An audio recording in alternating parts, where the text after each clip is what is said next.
One eyed mother, ఒక కన్ను కలిగిన తల్లి. ఈమెకి ఒక కన్ను ఉంది. సో ఆమెకు ఒక బాబు ఉన్నాడు. ఆమె బాబు 4వ తరగతి అవుతున్నాడు. ఈ ఒక కన్ను కలిగిన మదర్ ఒక స్కూల్లో వంట మనిషిగా పనిచేస్తుంది. స్కూల్లో టీచర్స్కి టీ ఇవ్వడం, పిల్లలకి మధ్యాహ్నం భోజనం వండి పెట్టడం లాంటి పనులు చేస్తూ ఉండేది. ఒకరోజు ఖాళీ సమయంలో, విరామ సమయంలో వాళ్ళ బాబుని చూడడం కోసం వాళ్ళ బాబు క్లాస్లోకి వెళ్ళింది. అప్పుడు వాళ్ళ బాబు స్నేహితులు ఒక్కసారిగా గేలు చేసి వాళ్ళ బాబుని ఇబ్బంది పెడతారు. మీ మమ్మీకి ఒక కన్ను మాత్రమే ఉంది, చూడడానికి భయంగా ఉంది అని చెప్పేసి కొంతమంది గేలు చేస్తారు. కొంతమంది ఈ బాబుతో ఫ్రెండ్షిప్ చేయడం మానేస్తారు. ఈ పరిస్థితిని వాళ్ళ బాబు వాళ్ళ అమ్మతో ఇంటికి వచ్చాక, అమ్మ నిన్ను చూడడానికి ఇబ్బందిగా ఉంది, నువ్వు మా అమ్మ అని చెప్పుకోవడానికి నాకు సిగ్గుగా ఉంది అని చెప్పేసి నువ్వు స్కూల్లో ఉద్యోగం పని మానేసి వేరే దగ్గర నువ్వేమైనా పని చూసుకో, స్కూల్కి మాత్రం రావద్దు అని చెప్పేసి ఆ బాబు వాళ్ళ మమ్మీతో చెప్తాడు. ఆ తర్వాత రోజు నుంచి ఆ మదర్ ఆ స్కూల్కి రావడం మానేస్తుంది. ఆ తర్వాత కొన్ని రోజులకి ఈ బాబు పై చదువులు చదువుతాడు. స్కూల్ ఎడ్యుకేషన్ అయిపోతుంది. ఇంటర్, బీటెక్ ఇక్కడ వచ్చేసి పై చదువుల కోసం వాళ్ళ అమ్మని ఇల్లుని వదిలేసి, నీతో ఉండడం నాకు ఇబ్బందిగా ఉందమ్మా, నేను మీ ముఖం ఇక చూడను, నేను చదువుకొని అక్కడే ఉండిపోతా అని చెప్పేసి వాళ్ళ మదర్ని వదిలేసి పట్టణంకి వచ్చేస్తాడు. ఈ పట్టణంలో మంచి చదువులు చదువుకుంటాడు. క్లబర్ స్టూడెంట్, మంచి ఉద్యోగం వస్తుంది. తర్వాత ఆ ఉద్యోగం వచ్చిన పైసలతోటి ఒక సొంత ఇల్లు కొనుక్కొని పెళ్లి చేసుకొని, తర్వాత కొన్ని సంవత్సరాల తర్వాత అతనికి 2 పిల్లలు కూడా అవుతారు.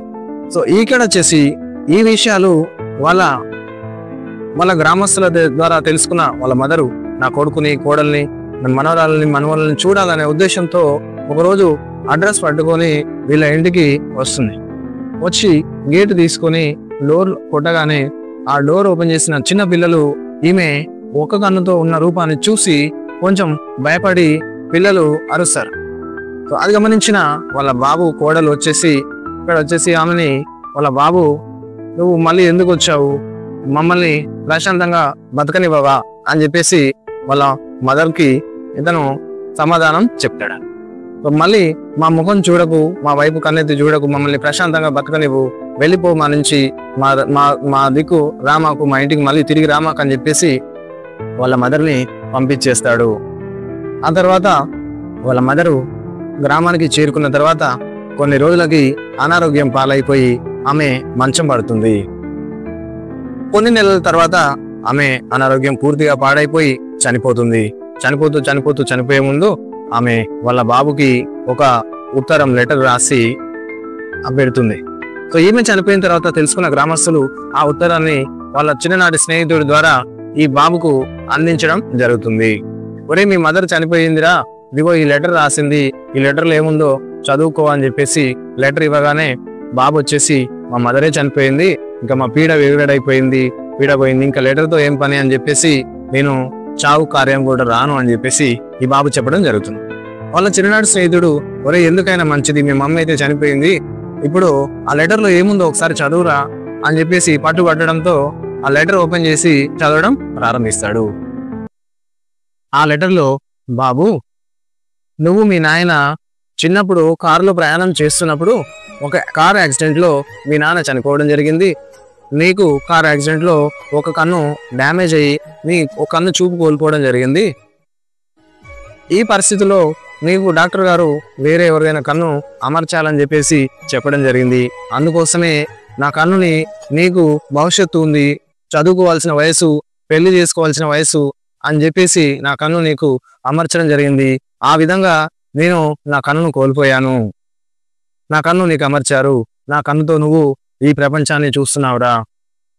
ఈ నిజాన్ని నీకు చిన్న వయసులో చెప్పలేకపోయాను, చెప్పి నిన్ను బాధ పెట్టడం ఇష్టం లేక నేను చెప్పలేకపోయానని చెప్పేసి ఆ మదర్ చెప్పిన మాటలు ఉత్తరం రూపంలో అక్కడ ఉన్నాయి. ఇట్లు మీ మదర్ అని చెప్పేసి ఆ లెటర్ ముగించడం జరుగుతుంది.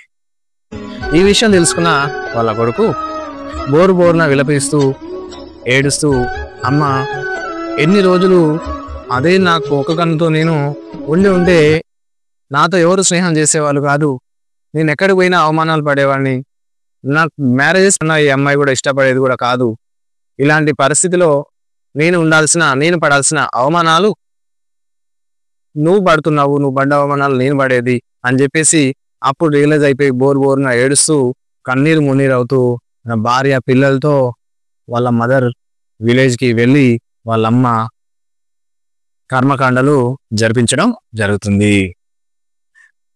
సో ఇది మన మోటివేషనల్ స్టోరీ. సో దీని నుంచి మదర్ బతికుండగానే అమ్మ విలువ తెలుసుకొని కన్న రుణం తీర్చుకుందాం.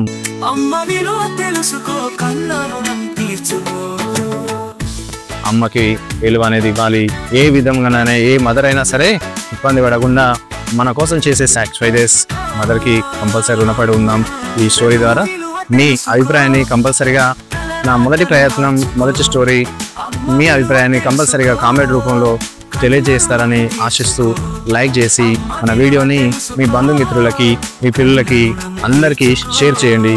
మీ Raju sir. Thank you. Raju sir is signing of.